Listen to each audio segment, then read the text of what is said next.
जय हिंद। पुनः स्वागत है पॉलिटी के अपने इस चैनल पर। प्यारे विद्यार्थियों, जिंदगी तो अपने तरीके से जी जाती है, जिंदगी तो अपने तरीके से चलती है। दूसरों के कंधे तो जनाजा उठा करता है। ये दुनिया ऐसी है, अगर आप सफल हो तो आपके पीछे चलेगी, अगर आप सफलता के लिए प्रयासरत हो तो आपको ताना जरूर देगी। कहते हैं ये दुनिया प्यासे को तपन देती है, यादों को दफन कर देती है, जिंदा तन कपड़ा नहीं देती मगर मरने के बाद कफन देती है। यही इस दुनिया का रहस्य है। कहते हैं कुछ फूल खिलाए हमने, कुछ फूल खिलाने हैं, दिक्कत तो ये है कि बगिया में कांटे अभी पुराने हैं। इसी बात को लेकर के मैं इस टॉपिक की ओर आ रहा हूं। हमने राष्ट्रपति की शक्तियां पढ़ी। नेक्स्ट वीडियो में जो गत वीडियो था उसमें राष्ट्रपति की शक्तियां पढ़ी। राष्ट्रपति की शक्तियों में हमने कार्यपालिका शक्ति, विधायी शक्ति और उसकी सैनिक शक्ति, विवेककालीन शक्ति, वित्तीय शक्तियों का अध्ययन किया। एक बात और बता दूं कि राष्ट्रपति देश के किसी भी राज्य को अनुसूचित जाति का घोषित कर सकता है, किसी भी क्षेत्र को एससी का घोषित कर सकता है। भारत के आज तक 9 राज्य एससी के घोषित किए हुए हैं, 9 में राजस्थान भी शामिल है। ये पता होगा कि संघ के मंत्री, चाहे प्रधानमंत्री ही उसमें शामिल क्यों न हो, संघ के टोटल मंत्री, राज्यपाल और महान्यायवादी राष्ट्रपति के प्रसाद पर्यंत काम करते हैं। मैं ये बताने जा रहा हूं, संघ के मंत्री सारे के सारे मंत्री, पीएम भी आएगा, इसमें राज्यपाल भी आएगा और महान्यायवादी ये सारे के सारे राष्ट्रपति के प्रसाद पर्यंत काम करते हैं। राष्ट्रपति के प्रसाद पर्यंत काम करते हैं। ये अपने को ध्यान रखना है। नेक्स्ट शक्ति है न्यायिक शक्ति। न्यायिक शक्ति में अगर राष्ट्रपति की देखा जाए तो अनुच्छेद 72 कहता है देश में एकमात्र राष्ट्रपति ही ऐसा होता है जो किसी व्यक्ति की मृत्यु दंड की सजा को माफ कर सकता है। यानी किसी को अगर मृत्यु दंड मिला है तो मृत्यु दंड को भी माफ करने की शक्ति सिर्फ और सिर्फ राष्ट्रपति के पास होती है। एकमात्र राष्ट्रपति ही होता है। अन्य जो न्यायिक शक्ति है वो इनके माध्यम से वो करता है प्रयोग, लघुकरण,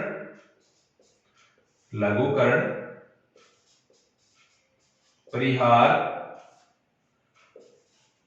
प्रतिविलंब,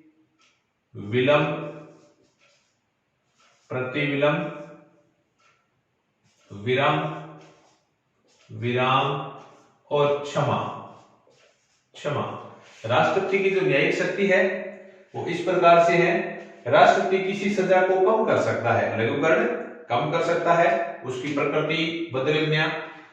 परिहार का मतलब है कि उसकी सजा और प्रकृति को बदल करके वो कम कर सकता है। प्रतिविलंब सजा को अस्थायी तौर पर माफ कर सकता है।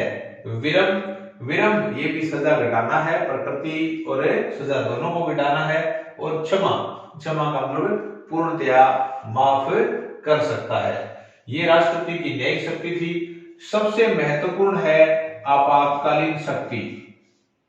आपातकालीन शक्तियां। राष्ट्रपति की आपातकालीन शक्तियों का वर्णन संविधान के भाग 18 में दिया गया है। संविधान का जो भाग 18 है, 18 में आपातकालीन शक्तियों का वर्णन दिया गया है। अगर आपातकालीन शक्तियों को देखा जाए तो 38वां जो संशोधन हुआ था इंदिरा गांधी के टाइम में हुआ था 38वां संशोधन 1975। उसमें ये कहा गया 38वें संशोधन में कि आपातकाल की न्यायिक समीक्षा नहीं हो सकती। इसमें ये बताया गया न्यायिक समीक्षा नहीं हो सकती है। न्यायिक समीक्षा का मतलब कोर्ट में नहीं ले जा सकता, न्यायिक पुनरावलोकन नहीं किया जा सकता। 38वें संशोधन में ये बात बताई गई। लेकिन वर्तमान में क्या पोजीशन है? वर्तमान में 44वां संशोधन कर दिया गया है। 44वां संशोधन 1978, उसमें इसका उल्टा हो गया है ऊपर वाले का। इसमें यह बताया गया है कि न्यायिक समीक्षा हो सकती है, न्यायिक समीक्षा हो सकती है। अपने को वर्तमान में यही मानना है कि पूरे के पूरे भाग 18 का न्यायिक पुनरावलोकन किया जा सकता है, न्यायिक समीक्षा हो जा सकती है। अगर आपातकाल लगा है तो उसे कोर्ट में चैलेंज किया जा सकता है। ये राष्ट्रपति की आपातकालीन शक्तियों में भाग 18 में ये इस बात का वर्णन किया गया है। अगर राष्ट्रपति की आपातकालीन शक्तियों को देखा जाए तो आपातकाल को 3 भागों में बांटा जाएगा। राष्ट्रपति की आपातकालीन शक्तियों को 3 अलग अलग भागों में बांटने जा रहे हैं।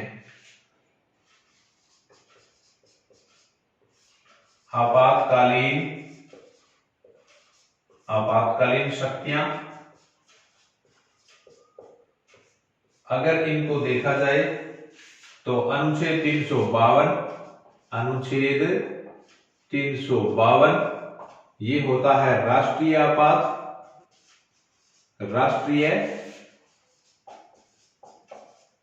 होता है। अनुच्छेद 356 ये इसे कहते हैं राज्य आपात। राज्य आपात का मतलब है राष्ट्रपति शासन कहलाता है। यानी संवैधानिक तंत्र विफल होना, संवैधानिक तंत्र का मतलब राज्य का संवैधानिक तंत्र विफल होना। अनुच्छेद 352 ये राष्ट्रीय आपात को बतलाता है। अनुच्छेद 356 ये राज्य आपात, इसे राष्ट्रपति शासन कहते हैं। इसे राज्य का संवैधानिक तंत्र विफल होना भी माना जाता है। और तीसरा जो है वो है अनुच्छेद 360, इसमें वित्तीय आपात का प्रावधान है। वित्तीय आपात का प्रावधान है। अब इनको अलग अलग डिवाइड किया जाए तो मैं अलग अलग प्रकार से इनको कंप्लीटली बताने जा रहा हूं। नंबर 1 है इसमें राष्ट्रीय आपात। हम नंबर 1 पढ़ने जा रहे हैं, राष्ट्रीय आपात। अब राष्ट्रीय आपात में क्या क्या शामिल होगा इनका अपने अध्ययन करेंगे। राष्ट्रीय आपात 2 प्रकार का होता है, 2 प्रकार से लागू होता है 352। एक होता है विदेशी आक्रमण के कारण लागू होता है। एक होता है आंतरिक अशांति के कारण लागू होता है। अगर कोई देश युद्ध कर दे, विदेशी आक्रमण कर दे तो ये 352 लागू होगा। और आंतरिक अगर उपद्रववादी शामिल हो जाए तो 352 लागू होगा। लेकिन यहां ध्यान दीजिए 44वें संविधान संशोधन में, जो 44वां संशोधन किया गया 1978 में, 44वें संशोधन 1978 में ये इस शब्द की जगह सशस्त्र विद्रोह शामिल कर लिया गया है। तो अब हमें इस बात का ध्यान रखना है, वर्तमान में संविधान में आंतरिक अशांति नहीं है। वर्तमान में सशस्त्र विद्रोह है। 44वें संशोधन में मोरारजी देसाई सरकार ने आंतरिक अशांति को हटा दिया गया था। वर्तमान में सशस्त्र विद्रोह के कारण 352 लागू होता है। तो 352 युद्ध, विदेशी आक्रमण और सशस्त्र विद्रोह आदि के कारण लागू होता है। अब जब 352 लागू होगा तो इनके 352 के क्या क्या प्रभाव पड़ेंगे। जब 352 देश में लागू हो जाएगा तो इसके क्या क्या कैसे कैसे प्रभाव पड़ेंगे, मैं यही बताने जा रहा हूं। 352 का प्रभाव, अनुच्छेद 352 का प्रभाव कैसे कैसे होगा। नंबर 1 है 352 तभी लागू होगा जब मंत्रिमंडल लिखित में सिफारिश करे। मंत्रिमंडल लिखित में सिफारिश करे तभी लागू होगा। ये बात भी 44वें संशोधन में जोड़ी गई।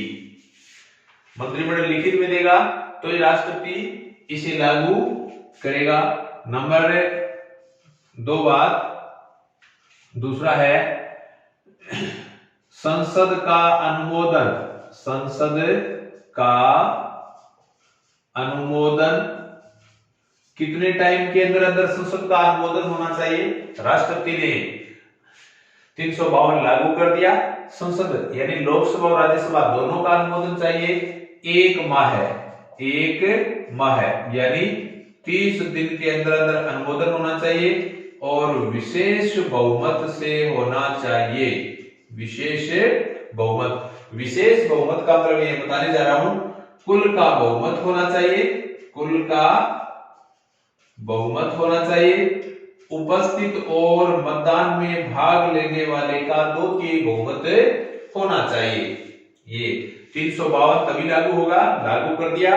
1 माह के अंदर यानी 30 दिन के अंदर अंदर संसद का अनुमोदन होना चाहिए। किस बहुमत से अनुमोदन होना चाहिए? विशेष बहुमत से अनुमोदन होना चाहिए। विशेष बहुमत में क्या होगा? कुल सदस्यों का बहुमत, उपस्थित और मतदान में भाग लेने वाले का 2/3 बहुमत होना चाहिए। तो क्या कितनी अवधि तक लागू होगा ये? अवधि इसकी क्या होगी? ये होगी एक बार में 6 माह है। 352 जब लागू कर दिया जाए, कब तक लागू रहेगा? एक बार में 6 माह तक लागू रहेगा। अधिक अवधि का क्या प्रावधान है? अधिक अवधि का अनंत तक ये लागू होगा, यानी प्रति 6 माह बाद इसे पारित करते रहे। कोई निश्चित अवधि, इसकी अधिकतम अवधि कोई निश्चित नहीं है। एक बार लागू करने के बाद 6 माह तक रहेगा और प्रति 6 माह के बाद उसे पारित करना पड़ेगा। हटाने का तरीका क्या है? कैसे हटाया जाएगा? हटाने का तरीका क्या है? राष्ट्रपति कभी भी हटा सकता है। राष्ट्रपति कभी भी हटा सकता है, इसे कभी भी हटा सकता है। अगर हटाने में संसद का बहुमत चाहिए, हटाने में संसद के यहाँ कोई अनुमोदन नहीं है, लेकिन संसद अगर हटाने के लिए सिफारिश करे तो संसद का साधारण बहुमत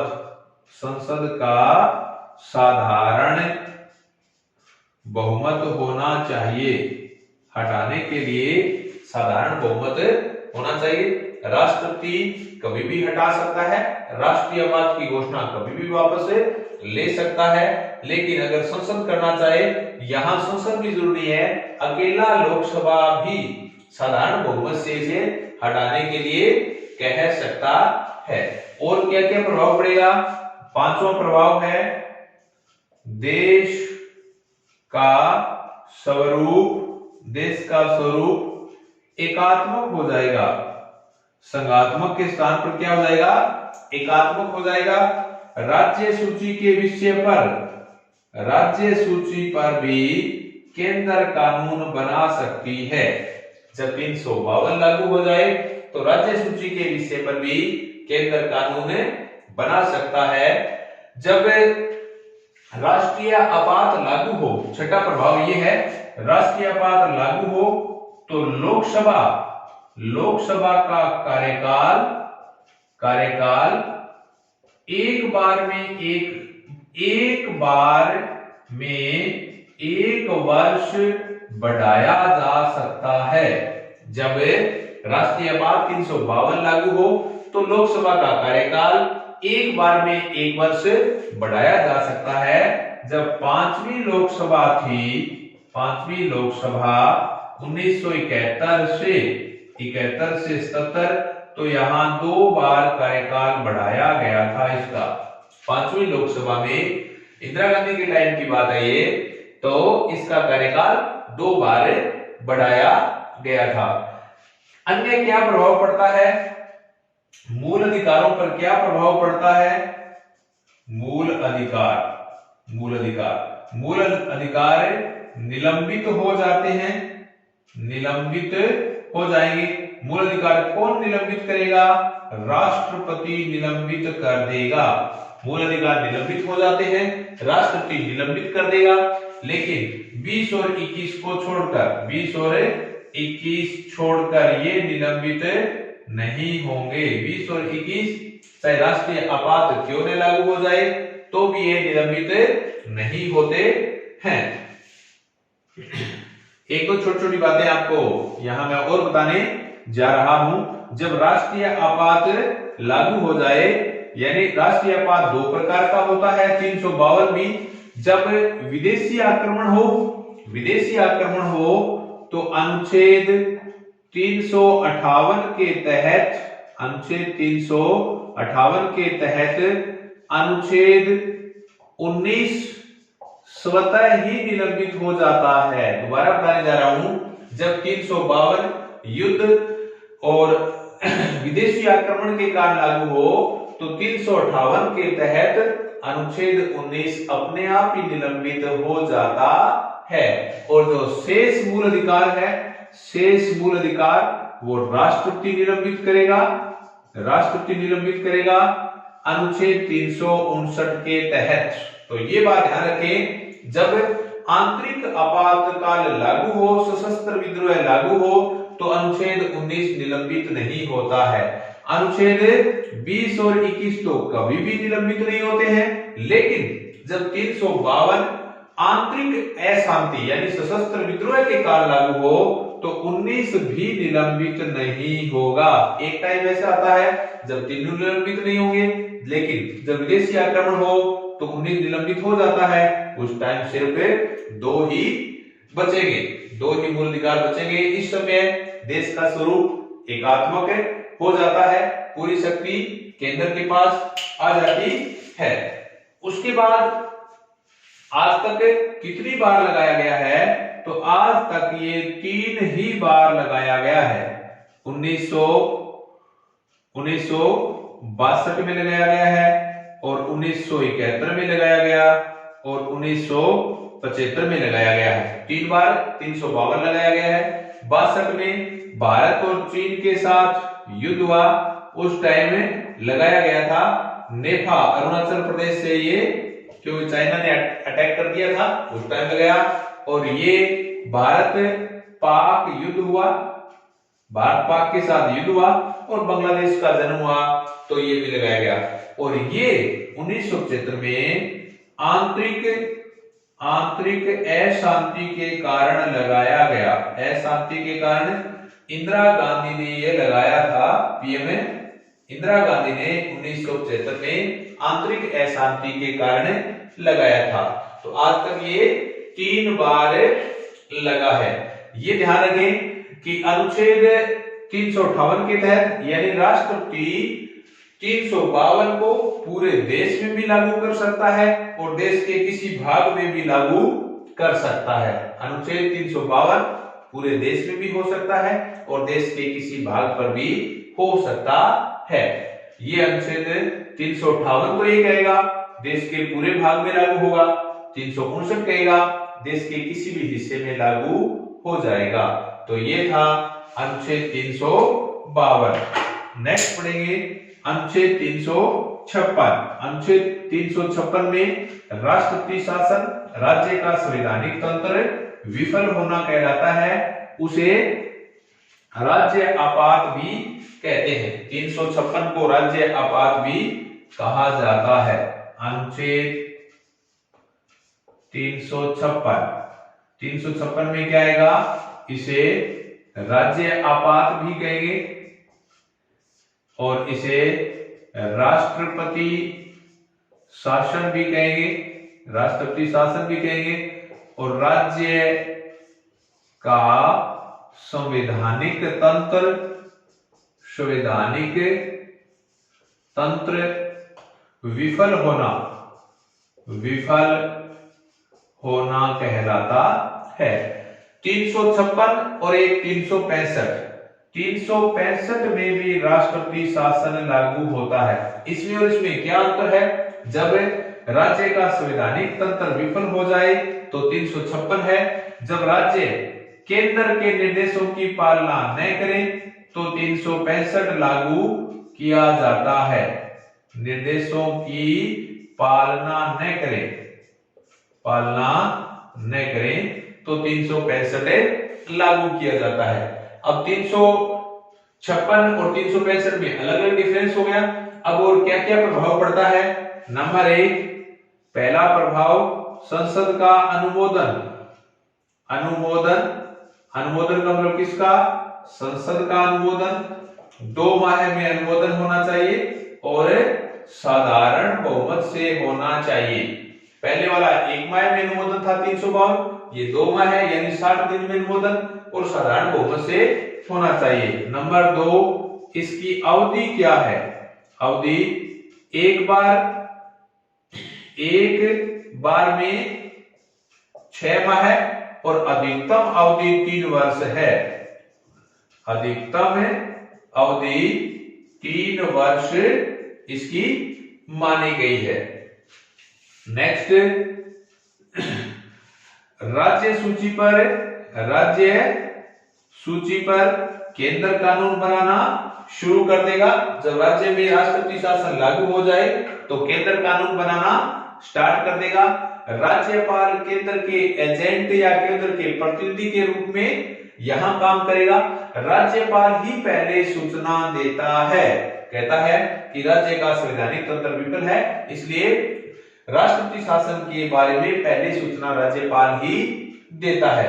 अब अवधि हो गई और हटाने का इसका क्या प्रावधान है।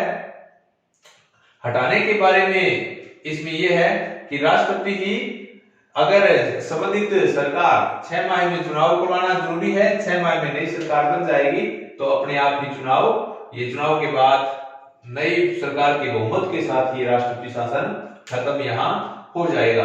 अगर इसका इतिहास देखा जाए राष्ट्रपति शासन का, तो सबसे पहले बार राष्ट्रपति शासन कब लागू हुआ, कहां हुआ। पहली बार राष्ट्रपति शासन पंजाब में लागू हुआ। पंजाब में 1951 में पहली बार राष्ट्रपति शासन लागू हुआ। अगर अधिक बार पूछे तो मणिपुर में ये 10 बार लागू हुआ। और लंबी अवधि का अगर राष्ट्रपति शासन पूछे तो ये जम्मू और कश्मीर यहां 6 वर्ष के लिए लागू हुआ और पंजाब में 5 वर्ष के लिए लागू हुआ। और छोटी अवधि का देखा जाए तो कर्नाटक में 17 दिन के लिए लागू हुआ था। ये थोड़ा सा इतिहास बता रहा हूं मैं राष्ट्रपति शासन का। देश में पहली बार राष्ट्रपति शासन 1951 में पंजाब में लागू हुआ था।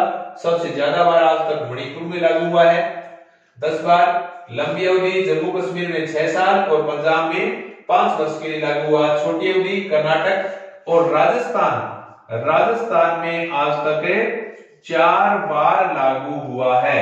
राजस्थान में 4 बार लागू हुआ है, 1967, 77 और 80 और 92।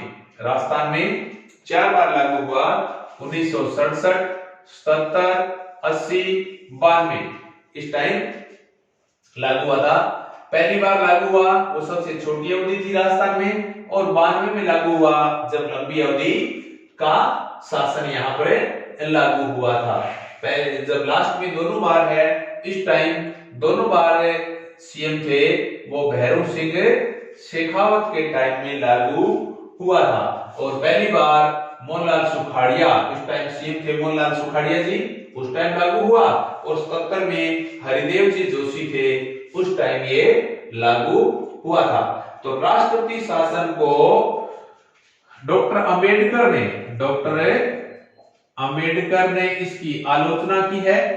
अंबेडकर ने राष्ट्रपति शासन की आलोचना की है और इसे मृत पत्र के समान माना गया है। राष्ट्रपति शासन की डॉक्टर अंबेडकर साहब ने आलोचना की और उसे अनुचित माना और मृत पत्र के समान माना था। और एसआर बॉम्बे केस जो 1994 का था, उसमें बताया गया था कि राष्ट्रपति शासन अंतिम विकल्प के रूप में ही लागू होना चाहिए, हर बार ऐसे नहीं होना चाहिए। तो ये ऐसे प्रश्न आता है कि एसआर बॉम्बे केस किससे संबंधित है? ये राष्ट्रपति शासन से संबंधित है। तीसरे प्रकार का जो आपातकाल है वो वित्तीय आपातकाल का वर्णन दिया गया है। अनुच्छेद 60 में वित्तीय आपातकाल का वर्णन किया गया है। अब मैं अनुच्छेद 60 बताने जा रहा हूं। अनुच्छेद 360 में क्या है? वित्तीय आपात कब लागू हो जाए? जब देश की वित्तीय साख कमजोर हो जाए, उसकी हालत खराब हो जाए, तो ये वित्तीय आपातकाल राष्ट्रपति लागू कर सकता है। ध्यान रहे, न्यायाधीश, स्पीकर जैसे लोकसभा के अध्यक्ष, उपाध्यक्ष और राज्यसभा के अध्यक्ष, उपाध्यक्ष, राष्ट्रपति, उपराष्ट्रपति, इनका वेतन सिर्फ वित्तीय आपातकाल में कम होता है, सामान्य कम इसका नहीं किया जा सकता है। तो वित्तीय आपात में ही लागू किया जा सकता है। अब अनुमोदन की बात की जाए, अनुमोदन यानी संसद का कितना अनुमोदन चाहिए? तो 2 माह में अनुमोदन होना चाहिए और साधारण बहुमत से अनुमोदन होना चाहिए। साधारण बहुमत। वित्तीय आपातकाल जब लागू कर दे तो लागू करने के बाद 2 माह के अंदर संसद का साधारण बहुमत से अनुमोदन उसका होना चाहिए। अवधि के बारे में यहाँ कोई उल्लेख नहीं है, लेकिन सामान्य तौर पर यह भी 2 माह ही माना जाता है। अवधि का संविधान में कोई वर्णन नहीं है वित्तीय आपातकाल का, लेकिन सामान्य काल में अवधि 2 माह ही मानी जाती है। आज तक भारत में नहीं लगाया गया, आज तक भारत में नहीं लगाया गया। अनुच्छेद 360 देश में आज तक कभी भी नहीं लगाया गया है। देश की हालत, वित्तीय हालत सही रही है। दोबारा बता दूं कि वित्तीय आपातकाल 360 में है। राष्ट्रपति, उपराष्ट्रपति, लोकसभा अध्यक्ष, उपाध्यक्ष, टोटल न्यायाधीश यानी हाई कोर्ट और सुप्रीम कोर्ट के न्यायाधीश का वेतन ओनली वित्तीय आपात में ही कम किया जा सकता है। 2 माह में अनुमोदन होना चाहिए, साधारण बहुमत का। अवधि के बारे में कोई उल्लेख नहीं है, लेकिन एक बार लगाने के बाद सामान्यतः 2 माह तक माना जाता है। भारत में आज तक एक बार भी वित्तीय आपातकाल नहीं लागू किया है। तो ये था राष्ट्रपति की आपातकालीन शक्ति, जो संविधान के भाग 18 में दिया गया है। 3 भागों में आपात बांटा गया है, राष्ट्रीय आपात, राष्ट्रपति शासन यानी राज्य आपात, और तीसरा है वित्तीय आपात। ये राष्ट्रपति की शक्तियों का टॉपिक यहाँ पूरा हुआ। आपको जरूर अच्छा लगा होगा। जय हिंद, धन्यवाद।